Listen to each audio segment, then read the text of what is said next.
नमस्कार, मैं अर्चना और आप देख रहे हैं हंगामा टाइम्स। हंगामा टाइम्स आपको दिखाता है लखनऊ में क्या खास हो रहा है। तो इस समय हम लोग सीएमएस में, गोमती नगर सीएमएस में हैं, जहां पे राष्ट्रीय मानव अधिकार सुरक्षा परिषद का सफलता के 3 साल का जश्न मनाया जा रहा है। आज स्थापना दिवस मनाया जा रहा है। तो हमारे साथ में राष्ट्रीय महासचिव कीर्ति सिंह जी हैं। तो हम उनसे पूछेंगे आज के कार्यक्रम के बारे में कि कौन कौन कार्यक्रम में आ रहा है, उत्तर प्रदेश से और पूरे देश से कौन कौन से उनके संगठन के लोग यहाँ पे आए हैं, चीफ गेस्ट के रूप में कौन कौन आ रहा है। तो हमारे साथ में कीर्ति सिंह जी जुड़ रहे हैं, तो उनसे हम बात करेंगे। आपका स्वागत है मैम। जी नमस्कार। आपका जो आज कार्यक्रम हो रहा है स्थापना दिवस, तो स्थापना दिवस को लेकर क्या तैयारी है आज? यहाँ पे हम लोगों ने अपने स्थापना दिवस पे अलग अलग शहरों से हमारे जिला अध्यक्ष और कई सारे पदाधिकारी और सदस्यगण आए हैं, अलग अलग प्रदेश से भी आए हैं। और चीफ गेस्ट के रूप में मैम कौन कौन आ रहा है? चीफ गेस्ट के तौर पे हमने हमारे उत्तर प्रदेश के उप मुख्यमंत्री माननीय ब्रजेश पाठक जी की धर्मपत्नी माननीय श्रीमती नम्रता पाठक जी को बुलाया था। और कौन कौन मैम चीफ गेस्ट के रूप में? विशिष्ट अतिथि के रूप में हमने माननीय डॉक्टर हेमा बिंदु जी हैं, जो कि रेड क्रॉस सोसाइटी की अध्यक्षा हैं उत्तर प्रदेश की, और विशेष अतिथि के तौर पे हमने श्री रंगनाथ पांडे जी को बुलाया है, जो कि ऑनरेबल हाई कोर्ट के रिटायर्ड चीफ जस्टिस। तो ये मैम जैसे कि लखनऊ में तो हमें पता है कि आपका संगठन बहुत अच्छे से कार्य कर रहा है, तो उत्तर प्रदेश के 75 जिलों से सभी लोग आए हुए हैं मैम आज? बिल्कुल, उत्तर प्रदेश के 75 जिलों के साथ साथ हिंदुस्तान के दूसरे राज्यों से भी लोग हमारे संस्था के इस कार्यक्रम में आए हुए हैं। तो ये थी हमारे साथ में कीर्ति सिंह जी, तो राष्ट्रीय मानव अधिकार की महासचिव है। तो उन्होंने बताया कि जिस तरीके से कार्यक्रम में चीफ गेस्ट के रूप में और मुख्य अतिथि के रूप में कौन कौन आया, अंदर भी हम आपको कार्यक्रम की रूपरेखा से अवगत कराएंगे कि आज कार्यक्रम के बारे में क्या क्या हो रहा है। तो इस समय हम लोग सीएमएस में है, जहाँ पे राष्ट्रीय मानव अधिकार सुरक्षा परिषद का 3 साल का स्थापना दिवस मनाया जाए। 3 साल पूरे हो गए। हमारे साथ में चीफ गेस्ट के रूप में डॉक्टर हेमा बिंदु नायक जी हैं। तो यहाँ पे जो कार्यक्रम आज हुआ है, तो राष्ट्रीय मानव अधिकार सुरक्षा परिषद के बारे में क्या कहना चाहेंगे, और जिस तरीके से उनकी एक मुहिम है, जब कोई ना सुने तो हमें चुने, तो उसके बारे में क्या कहना चाहेंगे मैम? आपका स्वागत है। राष्ट्रीय मानव अधिकार का सुरक्षा परिषद का आज 3रा स्थापना दिवस है, और ये सुबोध जी जो है, इनके जो सेक्रेटरी हैं, वो बहुत अच्छा काम कर रहे हैं कि ताकि लोगों को कानून की व्यवस्था के बारे में समझाया जाए। जब कहीं पे भी सुनाई नहीं होती है उनका, तो हमको हमारे पास आओ। जब कोई नहीं सुनवाई होती, जो उनका स्लोगन है, तो हमें चुने। ये बहुत अच्छा स्लोगन है, क्योंकि लोगों के पास कोई इस तरह का सिचुएशंस हो जाते हैं, तो वो कहाँ जाए, कैसे जाए, किस तरह का अप्रोच करे, उन लोगों को मालूम नहीं होता है। और ये संस्था जो है बहुत अच्छे से लोगों को अवेयरनेस प्रोग्राम्स कंडक्ट करके कानून के बारे में बता रही है, अपराधियों के बारे में बता रही है। और इन लोगों का मकसद ये है इस संस्था का कि भारत में अपराध मुक्त करने का कोशिश कर रहे हैं। तो हम चाहेंगे कि इनका बहुत सारी शुभकामनाएं देते हैं, अपराध मुक्त भारत हो हमारा। तो ये हम भी उनके साथ शुभकामनाएं मैं दे रहे हैं। जैसे मैम चीफ गेस्ट के रूप में आप यहाँ पे एक महिला के रूप में, पहले तो महिला हैं आप, उसके बाद दूसरा आप चीफ गेस्ट के रूप में यहाँ पे उपस्थित हुए। तो जिस तरीके से मानव अधिकार सुरक्षा परिषद महिलाओं के लिए भी उन्होंने अलग से कुछ व्यवस्था करी हुई है, महिलाओं के साथ में भी वो हमेशा खड़े रहते हैं, और जिस तरीके से स्वास्थ्य के क्षेत्र में वो लोग बहुत कार्य करते हैं, तो उसकी बढ़ोतरी के लिए आप किस तरीके से उनका साथ देंगी मैम? देखिए, अभी मैं भी रेड क्रॉस से जुड़ी हुई जनरल सेक्रेटरी हूँ। मेरे साथ भी बहुत सारे लोग जुड़े हुए हैं। हम उनको कहेंगे कि अगर मान लो मेरे पास भी कोई महिला ऐसे आ जाए, तो हम इनको कांटेक्ट करके बता देंगे कि आप इनको हेल्प कर दीजिए, जैसे एक दूसरे का मदद हो जाएगी। और ये लोग बहुत अच्छा काम कर रहे हैं। अभी उनका जो काम जो भी हमने देखा था, पूरा स्लाइड में चल रहा था। महिलाओं के लिए भी इन्होंने बहुत अच्छा चीज़ चुनी है, क्योंकि महिला घर से निकल नहीं पाती, अपराध मतलब जो भी प्रॉब्लम्स है वो झेलती रहती है अंदर। वो उसको कानून की व्यवस्था को किस तरह अपनाना है, क्या करना है, वो चीज़ें नहीं मालूम होती है। ये बहुत ही ज़रूरी है कि सबको व्यवस्था के बारे में पता होना चाहिए। कोई भी प्रॉब्लम होता है तो किस तरह किससे मिलना है, ये सब चीज़ें सबको आना बहुत ज़रूरी है। मैं आपने सही कहा कि संगठन तो बहुत सारे बन जाते हैं, लेकिन उनके सामने एक काम एक ऐसा चुनौती हो जाती है कि वो लोगों की सहायता किस तरीके से। आप जैसे लोग अगर उनका साथ देंगे तो उनका ये काम आसानी से हो जाएगा, और सबका विकास भी होगा, सबका सुरक्षा भी होगी, और सबकी विकास में सुरक्षा भी मिलेगी। और इस संस्था का मुख्य उद्देश्य ये भी है, जैसे पुलिस कर्मी है और आम जनता है, तो पुलिस से लोग डर के चले जाते हैं। ऐसा ना हो कि दोनों आम जनता पुलिस में वो बन जाए, एक अच्छा सा कोऑर्डिनेशन बन जाए। तो पुलिस भी उनको ये आश्वासन दे दे कि तुम्हारे साथ कोई इस तरह का प्रॉब्लम होगी तो हम हैं, मतलब एक रक्षा के रूप में हम लोग हैं। अगर वो मुहिम बहुत अच्छी जो पुलिस और जनता के बीच जो सामंजस्य है, जैसे पुलिस और जनता को लगता है पुलिस एक दूसरा गुंडा है, ऐसा ठीक है, सोचते हैं, ऐसा but वो सोचते हैं, ऐसा रक्षक नहीं हमारे भक्षक। ऐसा नहीं है, बट अकॉर्डिंग टू सिचुएशन उनके प्रॉब्लम कैसे क्या होता है उस हिसाब से सब होता है। लेकिन वही अब इन लोगों का जो मुख्य उद्देश्य है पुलिस को और मतलब आम जनता को एक साथ जुड़ के किस तरह उनके प्रॉब्लम्स को सॉल्व करना है, ये संस्था वो चीज़ें कर रही है। तो ये बहुत अच्छी सराहनीय कार्य है और ये मतलब मैं चाहती हूँ कि पूरा देश में इस तरह का कार्य हो। चलिए मैम, एक आखिरी सवाल और मैम, जिस तरीके सफलता के 3 साल पूरा किया और आपका साथ 3 साल तक उनके साथ बना रहा, तो आगे के लिए क्या कहेंगे? आगे भी हम जुड़े रहेंगे उनसे और अच्छे से काम जो भी होगा हम लोग लोगों को अवेयरनेस प्रोग्राम से दिलाते रहेंगे, बताते रहेंगे, महिलाओं के लिए खास करके। आपको बताइए, क्या पुलिस प्रशासन या कानून के माध्यम से अपराध खत्म हो सकता है या कोई दूसरा तरीका है? अगर कानून या पुलिस प्रशासन की दम पर के माध्यम से अपराध खत्म हो सकता होता तो शायद अब तक खत्म हो चुका होता। दिन प्रतिदिन अपराध, हमारे व्यापारी भाइयों का पैसा विदेश में जा रहा है, विदेशी मुद्रा हमारे देश में नहीं आ पा रही है। इससे क्या संवेदना फाउंडेशन 2008 में रजिस्टर्ड हुई थी और इसको रजिस्टर्ड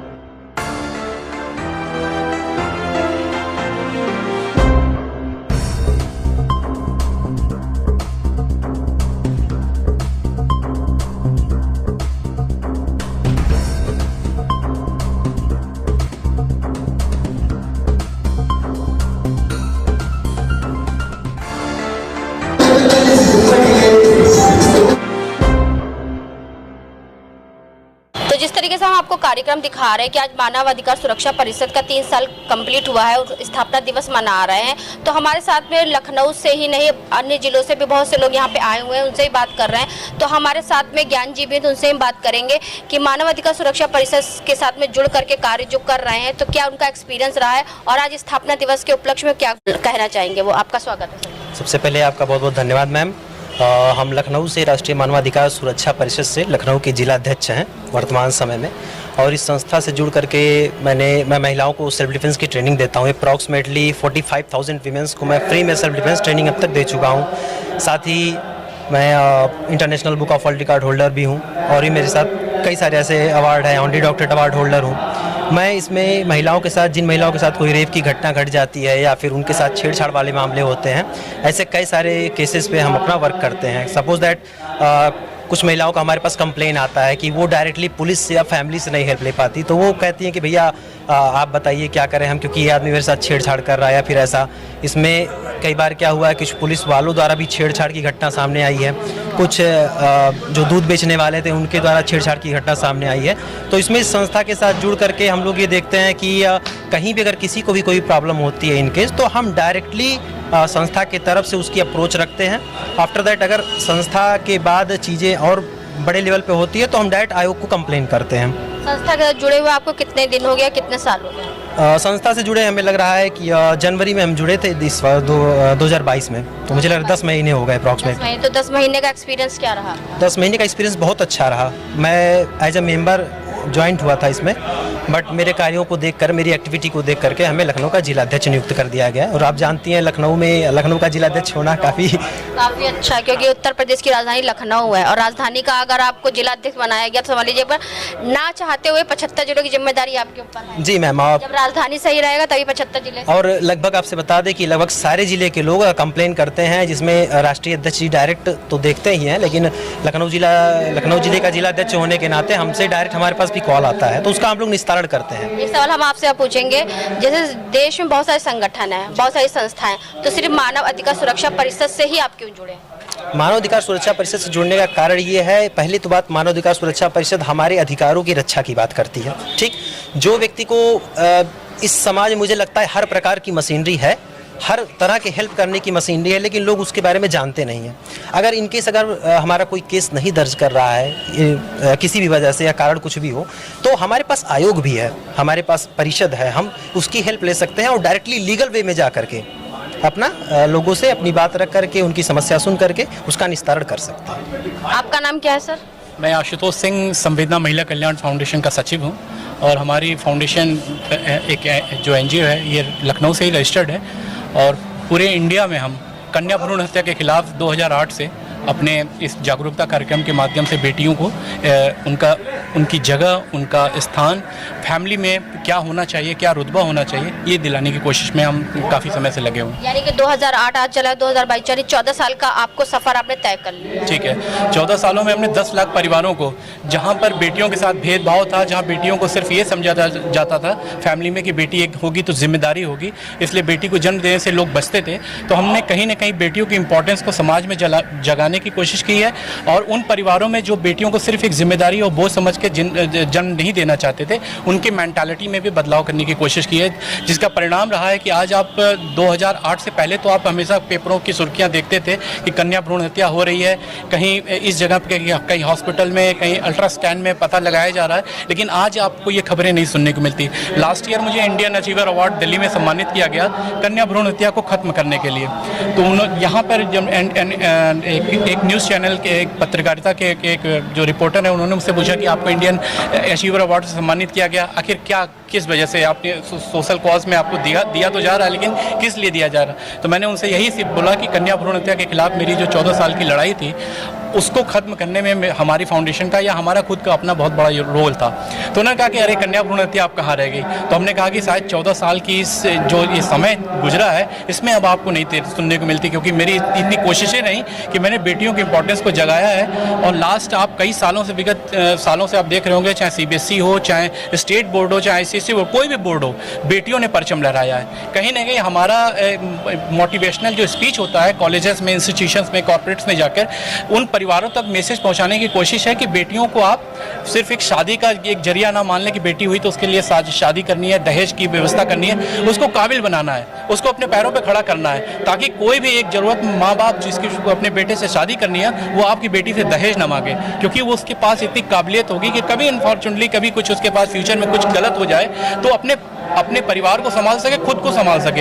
ये मोटिवेशनल स्पीच, ये अवेयरनेस जागरूकता कार्यक्रम के माध्यम से मैं अभी तक लोगों तक पहुंच पाया हूँ और 10 लाख परिवारों को मैंने जागरूक बनाया है, क्योंकि बेटियों की जो कंडीशन है वो सभी जानते हैं, पूरी दुनिया के लोग समझते हैं, सब समझते हैं, लेकिन ज़रूरत है कि उनके खिलाफ, उनके प्रति खड़े होने के लिए। अभी आपने अपनी स्पीच में बोला था बेटे भाग्य से होते हैं और बेटियां सौभाग्य से होती हैं, क्योंकि बेटियां, और जब ईश्वर ने बनाने में फ़र्क नहीं किया, बेटे और बेटी दोनों को साथ मिलाया। उनका भी मानना था कि बेटियों के साथ आगे चल के कहीं ना कहीं भेदभाव होगा, तो उन्होंने देवी के रूप में, एक लक्ष्मी के रूप में, सरस्वती के रूप में एक पूजनीय बना दिया। नवरात्रि के फेस्टिवल पे हम माँ दुर्गा के 9 रूपों में कन्याओं को पूजते हैं, लेकिन जब वो उसी कन्याओं को जन्म देने की बात आती है तो हम पीछे हट जाते हैं। नहीं चाहिए बेटी, नहीं दी चाहिए देवी, लेकिन हम ढोंग करते हैं, आडंबर करते हैं कि जाओ उस घर से 9 बेटियों को बुला लाओ, उनके पाँव पूजेंगे, कन्या पूजेंगे, सब कुछ करेंगे, आशीर्वाद ले लेंगे, लेकिन जब हमारे घर में जन्म देने की बात आती है तो उनके बड़े बुजुर्ग उस बहू पे दबाव डालते हैं कि भाई भैया हमको तो पहला पोता चाहिए या हमें पहला लड़का चाहिए। अगर बेटा है तो ठीक है, बेटी है तो पहले डॉक्टर से मिल लो, अल्ट्रास्कैन करा लो।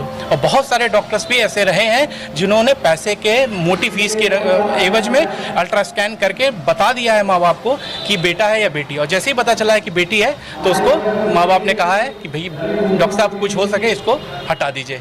तभी हमें कन्या भ्रूण हत्या की शिकायतें लगातार मिलती आई हैं। कूड़े के ढेर पर मासूम सी बच्ची बरामद हुई है, कहीं भ्रूण नाले में बरामद हुआ है, कहीं मासूम सी बच्ची को कुछ कुत्ते नोचते मिले हैं।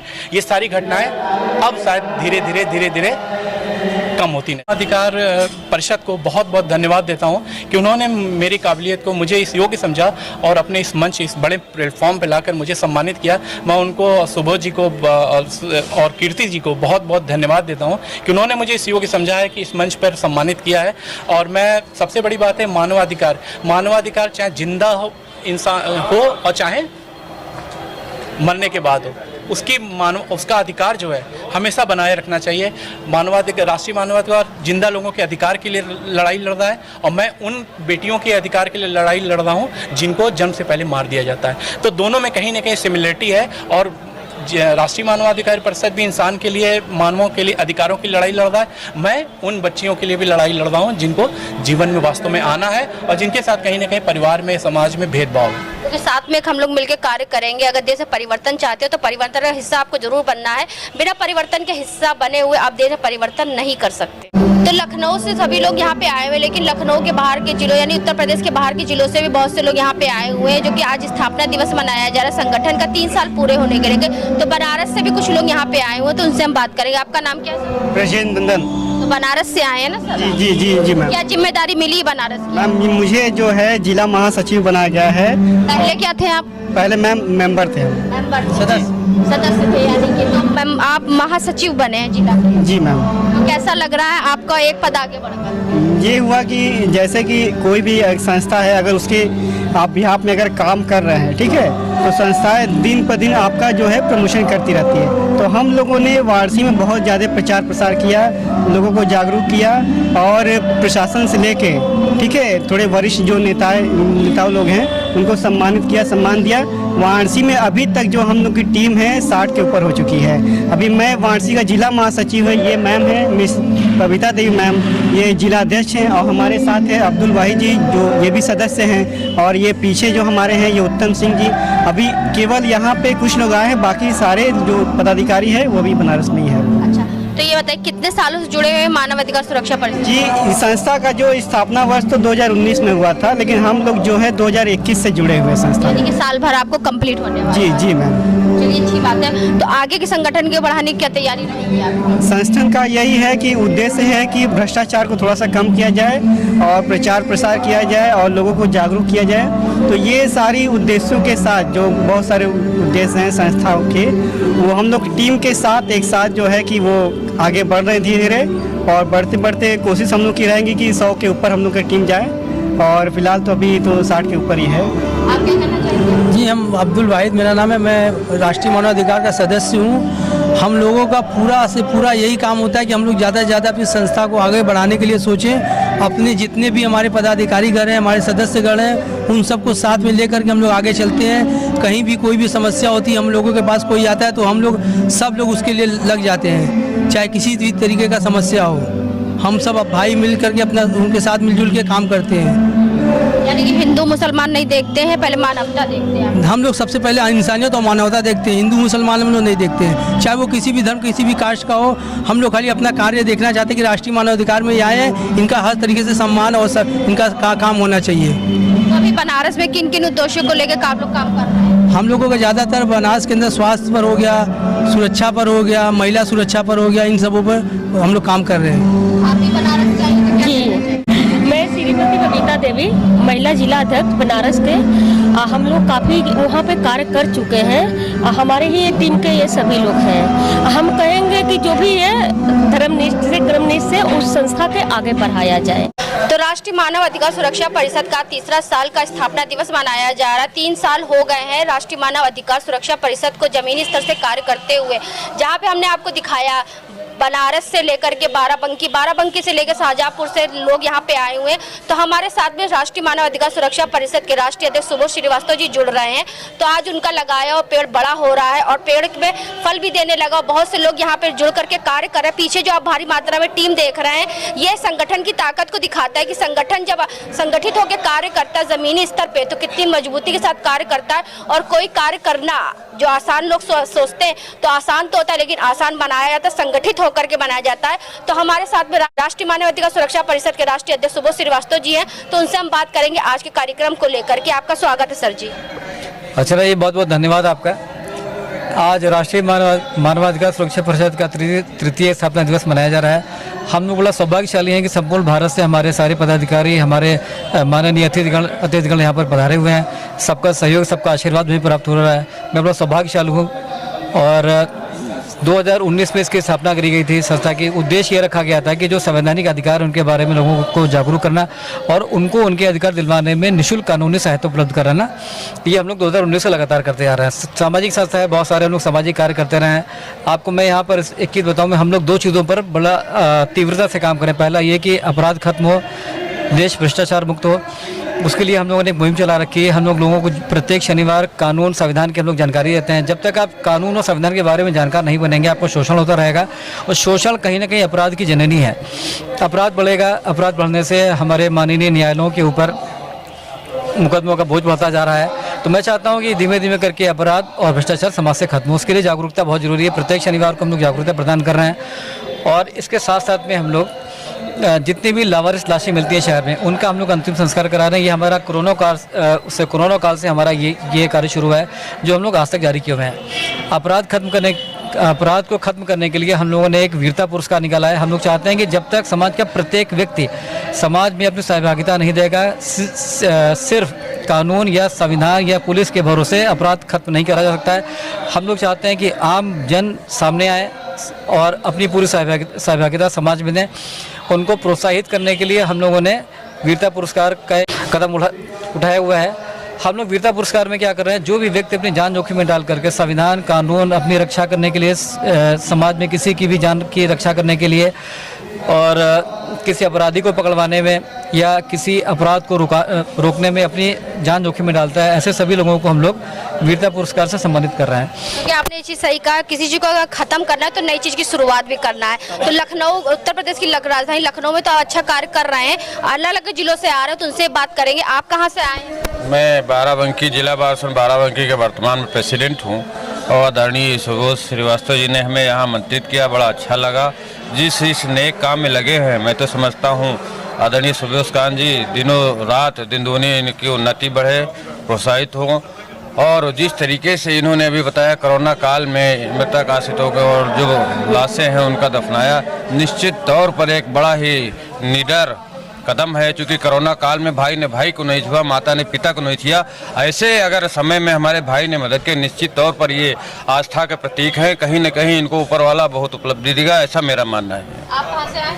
बाराबंकी से। तो कैसा लगा सुबोध श्रीवास्तव जी के साथ जुड़ करके कार्य करना? हमें बहुत अच्छा लगा। लखनऊ में तो अच्छा कार्य कर ही रहा है, राष्ट्रीय मानवाधिकार सुरक्षा परिषद कर ही रहा है। बाराबंकी के लिए क्या कार्य कर रहे हैं आप? बाराबंकी में हम लोग आपके साथ जुड़ के आपके कदम से कदम मिला रहे हैं, यानी कि उनके दिशा निर्देश को फॉलो कर रहे हैं और चल रहे हैं। और भी कुछ लोग हैं, कहाँ से आए हैं आप लोग? मैं शाहजहाँपुर से आया हूँ। तो क्या तैयारी है शाहजहाँपुर में राष्ट्रीय मानवाधिकार सुरक्षा परिषद को आगे बढ़ाने की? तैयारियाँ बहुत हैं और बहुत काम है शाहजहाँपुर में। खासतौर से कुछ इलाका पिछड़ा हुआ है, वहाँ के 2 मंत्री हैं, लेकिन कई चीज़ें ऐसी हो पाती हैं जो कि मंत्री तक नहीं पहुँच पाती हैं या किन्हीं कारणों से पूरी नहीं हो पाती हैं। उसके लिए हम लोग प्रयासरत हैं। हमारे साथ में द्विवेदी जी आए हुए हैं, वो बाहर बैठे हुए हैं, नहीं आ पा रहे हैं। और मैं मुख्य रूप से श्रीवास्तव साहब को बहुत बहुत धन्यवाद देता हूँ जिन्होंने ऐसा संगठन खड़ा किया जो कि समाज और राष्ट्र हित के लिए कार्य कर रहा है। क्योंकि मैंने तभी कहा है, संगठन तभी कार्य करता है जब हम लोग संगठित होते हैं, एकत्र होते हैं, क्योंकि एकता में है दम, तभी हम कुछ काम कर पाएंगे। आप कहाँ से आए हुए? मैं अयोध्या से हूँ। अयोध्या, राम जन्मभूमि से आए हुए हैं। राम जन्मभूमि, वहाँ पे तो राम मंदिर का निर्माण तो हो गया, लेकिन अभी भी हमने वहाँ देखा बहुत सारे अपराध होते हैं, बहुत सारी वारदात होती है, हर जगह होती है। अपराध आज की तारीख में हिंदुस्तान के हर कोने में, हर राज्य में, हर जगह पे हो रहा है। और यही एक कारण है कि मानवाधिकार आज की तारीख में हर जगह पे अपनी शाखा को, राष्ट्रीय सुरक्षा मानवाधिकार परिषद अपनी शाखा को फैला रहा है। तो हम सबसे आवेदन करेंगे कि सभी लोग इसके साथ जुड़े। हर जगह पे, अयोध्या हो, बाराबंकी हो, उत्तर प्रदेश का कोई जिला हो, चाहे पूरे हिंदुस्तान में कोई जिला हो, हर जगह हम अपने मेंबर्स को बढ़ा रहे हैं, अपने संगठन को मजबूत कर रहे हैं। सभी आए। हमारा पंचलाइन और स्लोगन भी है कि जब आपकी कोई ना सुने तो आप हमें चुने। बहुत अच्छी बात है, ये अच्छा बोला, हमने बोला था लेकिन हाँ, जब आपकी कोई ना सुने तो अब आप हमें सुने, सबसे सीधी बात है। और हम जनता के हर उस व्यक्ति के लिए, चाहे वो निचले दर्जे पे हो, चाहे वो ऊपर दर्जे पे हो, जहाँ भी उसके साथ में अन्याय हो रहा है, हम हमेशा साथ खड़े हैं। तो आज हम लोग आए थे लखनऊ के गोमती नगर में CMS स्कूल में, जहां पे राष्ट्रीय मानव अधिकार सुरक्षा परिषद के 3 साल पूरे हुए। आज स्थापना दिवस मनाया जा रहा है। तो स्थापना दिवस में हमने आपको दिखाया है कि मुख्य अतिथि के रूप में कौन कौन लोग यहाँ पे आए हुए थे। मुख्य अतिथि के साथ साथ में पूरे प्रदेश से नहीं, पूरे देश से यहाँ पे लोग आए हुए थे राष्ट्रीय मानव अधिकार सुरक्षा परिषद को आगे बढ़ाने के लिए। और उनकी जो मुहिम है, जब कोई ना सुने तो हमें चुने को लेकर के उन्होंने जो थीम रखा हुआ, उस पर किस तरीके से सभी जिलों में कार्य हो रहा है और लोग बढ़ करके कार्य कर रहे हैं। और राष्ट्रीय मानव अधिकार सुरक्षा परिषद से जुड़ करके जिस तरीके से वो लोग काम कर रहे हैं मानव अधिकार के लिए, तो ये सब हमने आपको दिखाया। किस तरीके से लोग कहां से आए हुए थे ये भी हमने आपको दिखाया। तो इसी के साथ मैं अर्चना आपसे इजाजत लेना चाहूंगी। धन्यवाद। बने रहिएगा हंगामा टाइम न्यूज चैनल के साथ।